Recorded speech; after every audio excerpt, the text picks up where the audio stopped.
Bismillahirrahmanirrahim. Assalamualaikum warahmatullahi wabarakatuh. Perkenalkan, nama saya Anditasya Safa Salsabila dengan NIM A1Q1200226. Nah, di sini saya akan menjelaskan tentang rancangan pemberian layanan pada siswa SMP Negeri 10 Kendari. Pertama-tama saya akan menjelaskan tentang rasionalisasi. Kebutuhan peserta didik dalam bidang karir merupakan suatu hal yang dapat membantu peserta didik dalam menentukan dan merencanakan karirnya. Peserta didik akan selalu dihadapkan dengan kesulitan untuk mengambil keputusan dalam menentukan alternatif mana yang harus dipilih. Salah satunya adalah kesulitan dalam memahami diri yang berkaitan dengan karirnya dan pengambilan keputusan yang berhubungan dengan rencana-rencana karir yang akan dipilih untuk masa depannya. Kebutuhan peserta didik dalam bidang karir oleh Chobia dan Henderson dalam Yusuf 2017 pada jenjang SMP yaitu pemahaman akan perencanaan karir, kemampuan mengidentifikasi dan menggunakan sumber-sumber karir, kemampuan mendeskripsikan sesuai dengan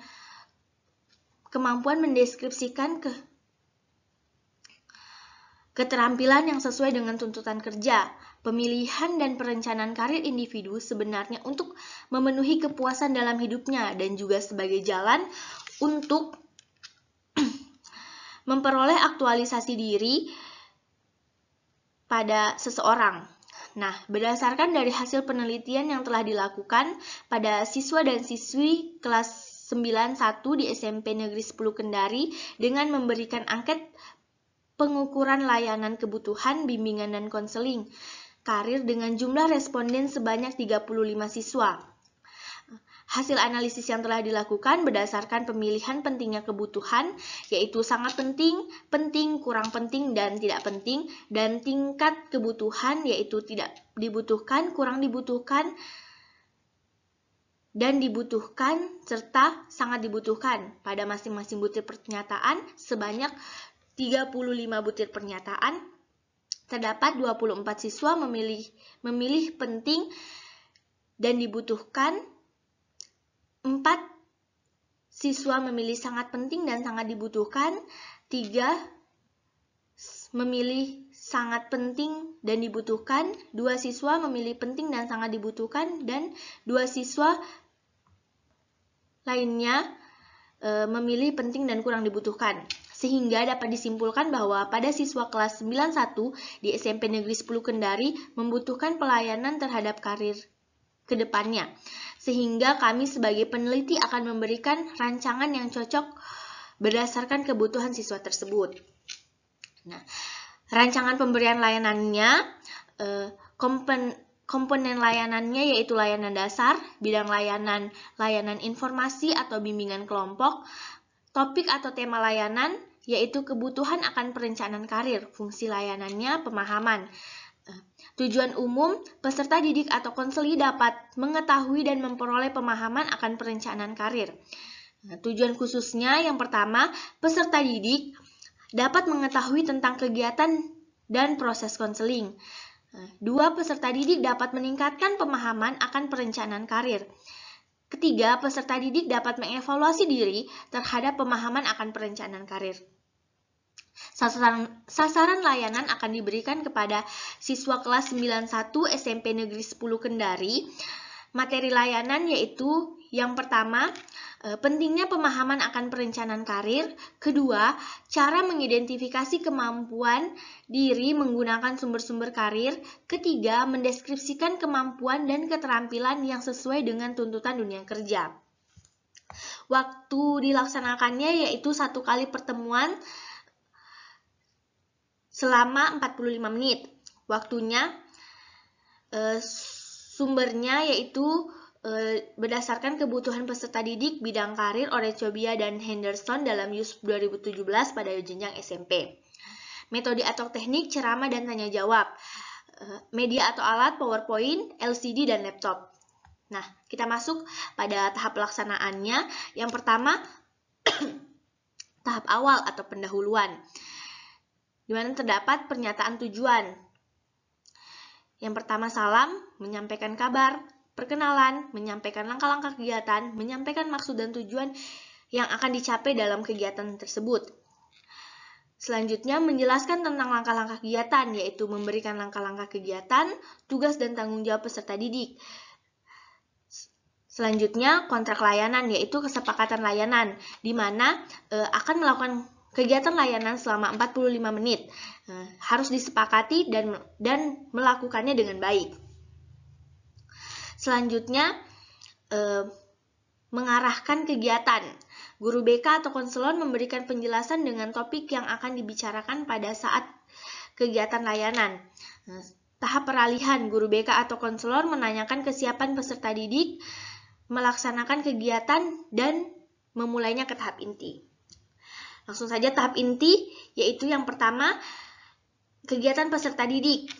Yang pertama, peserta didik menyimak pelaksanaan kegiatan. Kedua, peserta didik menyimak paparan materi yang disampaikan oleh guru BK atau narasumber. Ketiga, peserta didik menyampaikan pendapat atau bertanya kepada pemateri tentang materi yang belum dipahami. Selanjutnya, kegiatan guru BK atau konselor. Guru BK atau narasumber melibatkan peserta didik dalam kegiatan layanan. 2. Guru BK atau narasumber menyajikan materi dengan menggunakan media yang telah disampaikan atau media yang telah disediakan. Ketiga, guru BK atau narasumber melibatkan peserta didik dengan cara bertanya tentang materi yang telah diberikan. Keempat, guru BK atau narasumber menjawab pertanyaan-pertanyaan yang telah diberikan oleh peserta didik. Selanjutnya, evaluasi. Yang pertama, evaluasi proses, melakukan refleksi hasil setiap peserta didik menuliskan di kertas tentang apa yang sudah dijelaskan. Menuliskan di atas kertas yang telah disediakan, sikap atau antusias peserta didik dalam mengikuti kegiatan. Selanjutnya, cara peserta didik dalam menyampaikan pendapat atau bertanya. Selanjutnya, cara peserta didik memberikan penjelasan dari pernyataan guru BK. Selanjutnya, evaluasi hasil. Yang pertama, merasakan suasana pertemuan. Apakah menurut peserta didik menyenangkan atau kurang menyenangkan atau bahkan tidak menyenangkan. Topik yang dibahas, apakah menurut peserta didik sangat penting, kurang penting, atau tidak penting. Selanjutnya, penyampaian guru BK atau konselor itu dapat dipahami atau tidak sama sekali dapat dipahami. Selanjutnya, kegiatan yang diikuti itu menurut peserta didik menarik, kurang menarik, atau tidak menarik sama sekali untuk diikuti. Nah, selanjutnya kita beralih pada slide PowerPoint, di mana di sini terdapat materi layanan kebutuhan karir. Langsung saja, apa sih itu karir? Nah, di sini bisa dibaca bahwa karir adalah perkembangan dan kemajuan dalam pekerjaan seseorang. Ini juga bisa berarti jenjang dalam sebuah pekerjaan tertentu. Selanjutnya, pertama, pentingnya pemahaman akan perencanaan karir. Perencanaan karir adalah suatu perencanaan yang bertujuan untuk mencari atau menentukan jenjang karir di masa depan yang sesuai dengan kombinasi antara kemauan, kemampuan, dan kesempatan yang secara baik agar tujuannya dapat tercapai. Selanjutnya, mengapa perencanaan karir itu penting? Nah, dapat kita ketahui bersama mengapa perencanaan karir itu penting, yaitu dengan adanya perencanaan karir yang lebih matang, seseorang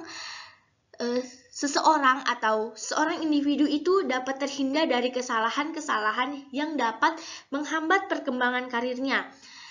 Perkembangan karir yang akan dihadapinya mulai dari karir masa depannya.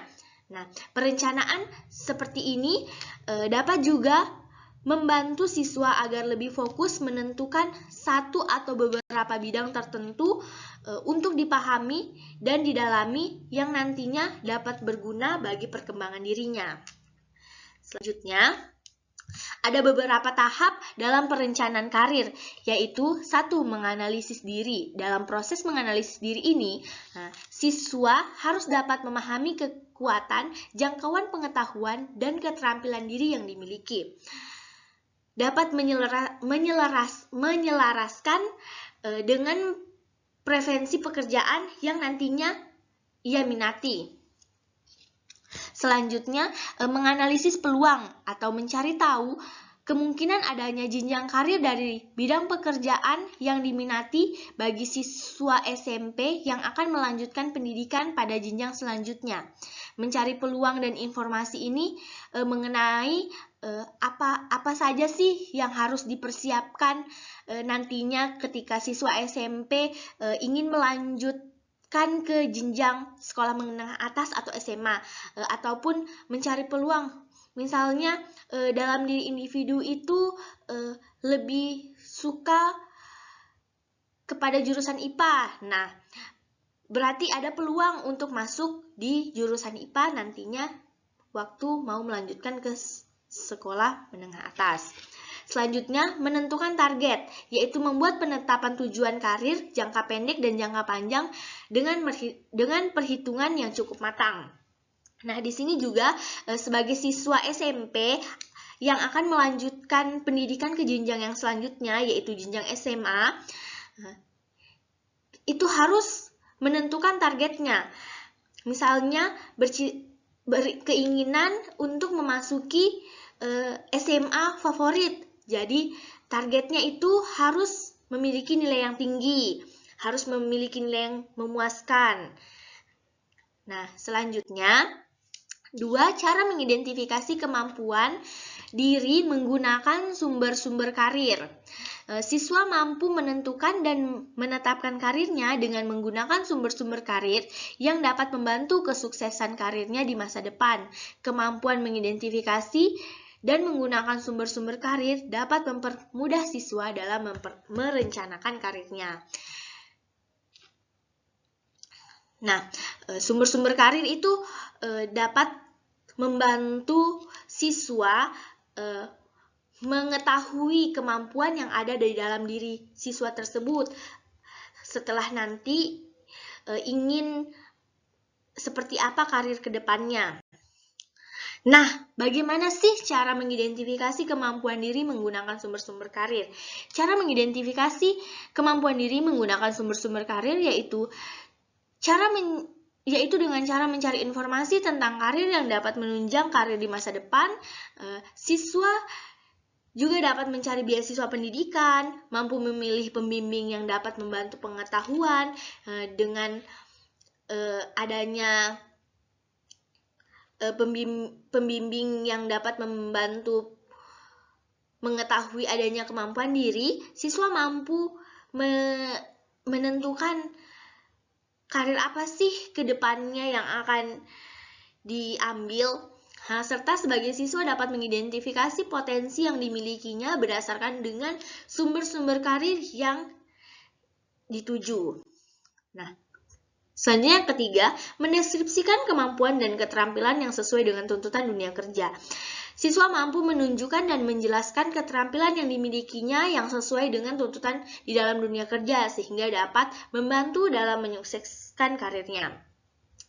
Nah, dalam menunjang kesuksesan karir, siswa itu harus